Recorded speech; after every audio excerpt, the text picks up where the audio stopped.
2026 சட்டமன்ற தேர்தலில் அதிமுக கூட்டணி 210 தொகுதிகளில் வெற்றி பெறும் என்று அதிமுக பொதுச் செயலாளர் எடப்பாடி பழனிசாமி தெரிவித்துள்ளார். தமிழ்நாடு சட்டமன்ற தேர்தலை எதிர்கொள்ள மக்களை காப்போம், தமிழகத்தை மீட்போம் சுற்றுப்பயணத்தை எடப்பாடி பழனிசாமி கோவை மாவட்டத்திலிருந்து தொடங்கியுள்ளார்.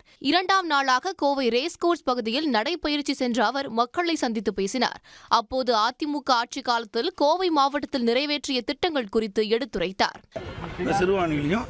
என்னுடைய அதிமுக ஆட்சியில் தூர்வாரத்துக்கு நடவடிக்கை எடுத்தோம். அது மட்டும் இல்லை, பல அணைகள் தமிழகத்தில் எந்தெந்த அணையில் வண்டல் மண் இன்னைக்கு தேங்கி இருந்ததோ அதையெல்லாம் அள்ளுவதற்குண்டான நடவடிக்கை அதிமுக ஆட்சியில் எடுத்தோம்.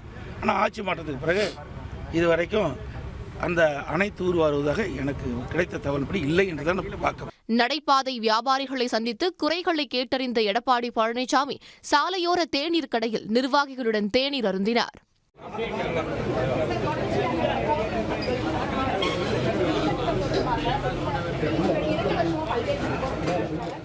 முன்னதாக நேற்று இரவு துடியலூர் பகுதியில் பரப்புரையை மேற்கொண்ட எடப்பாடி பழனிசாமி 2026 சட்டமன்ற தேர்தலில் அதிமுக கூட்டணி 210 தொகுதிகளில் வெற்றி பெறுவது உறுதி என்று தெரிவித்தார்.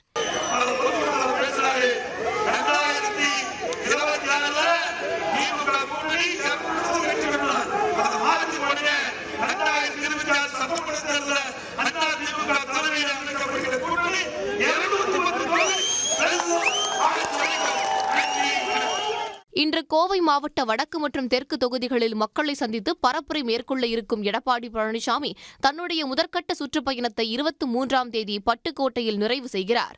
உடனுக்குடன் செய்திகளை தெரிந்து கொள்ள சன் நியூஸ் பெல் ஐகானை கிளிக் பண்ணுங்க.